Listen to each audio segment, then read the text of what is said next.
Hello, digital imaging students.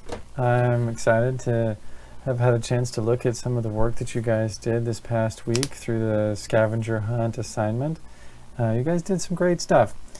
This week, the plan is to go a little bit more in depth on the first line from the scavenger hunt, the lines.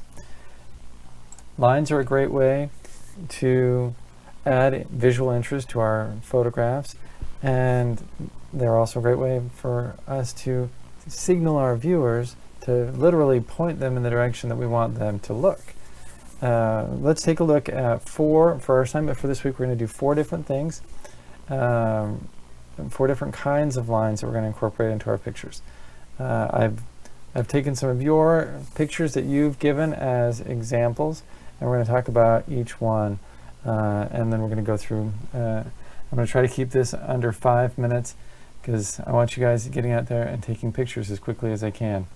Okay, so we've got horizontal, vertical, diagonal, and jagged or irregular. Those are the examples we're going to go. Horizontal lines tend to have a feeling of stability, and everything's going to be fine and stay where it's supposed to be. Vertical lines, this is another example by one of you guys, tend to be more aspirational. They kind of point us towards the sky and they make us look up.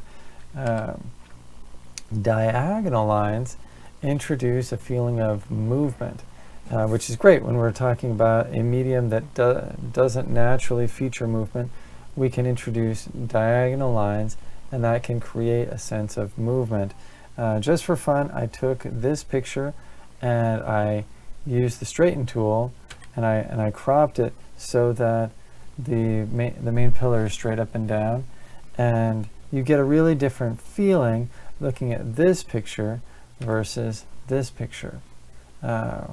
This picture kind of is more of a sense, in movies they call it off angle or Dutch angle. When we see a picture where the horizon is crooked, it naturally triggers our mind to think that there's something not quite how it's supposed to be, which you frequently see it in movies where like the bad guy is in the room or it's in the building and the good guy doesn't know about it, and so they'll go off angle. You know something's wrong.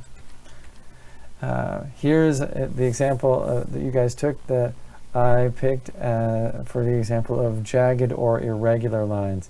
What a fun way to show the personality of this little fella. And anyway, I love it. It's great. All these lines pointing you in and around this little guy's face. Here's another example of the off angle or a Dutch angle shot. So this taking the horizon and purposefully making it crooked kind of makes that duck look more like it's coming straight at you.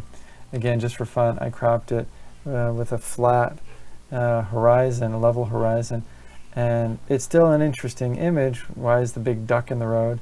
But it's not quite as compelling as this one where it introduces a little bit of movement into the space. So using diagonal lines to create movement, it's great fun. Here's some more examples that you guys took. So here's one with more vertical lines. It's kind of more calm and peaceful. Up at the top you've got these horizontal lines. Kind of makes everything feel stable and like it's as it should be. So here's some diagonal lines. You know, these lines here and this warm color kind of moves your eye around the space.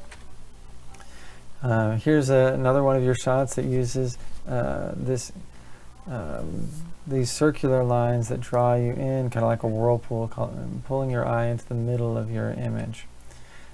Here's a landscape, and here you've got vertical lines drawing you into the center of your picture, and the vertical lines of the trees kind of help guide your eye around the picture to see all the pretty things that are going on in this image.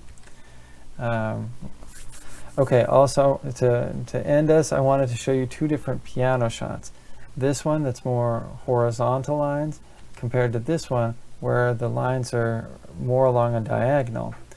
They're both interesting perspectives on a piano keyboard, but this one's a little bit more diagonal, feels a little bit more kinetic to me. Anyway, both great shots. Good job, everybody. Go out and take some great pictures. Make sure you think about what's in your shot and what's behind your shot. Try and see if you can this time focus on, when you're taking your pictures, frame in the stuff that you want, and frame out by moving and standing up a little taller, getting down a little bit lower, moving to the left or right. See if you can get that distracting stuff out of your shots. Okay, well, I've gone over 5 minutes, and so I want to let you guys get out and take some pictures. Have fun. You guys have turned in some great stuff, and I expect to see more great work by Wednesday. Anyway, have a great week, and I will talk to you soon. Bye-bye.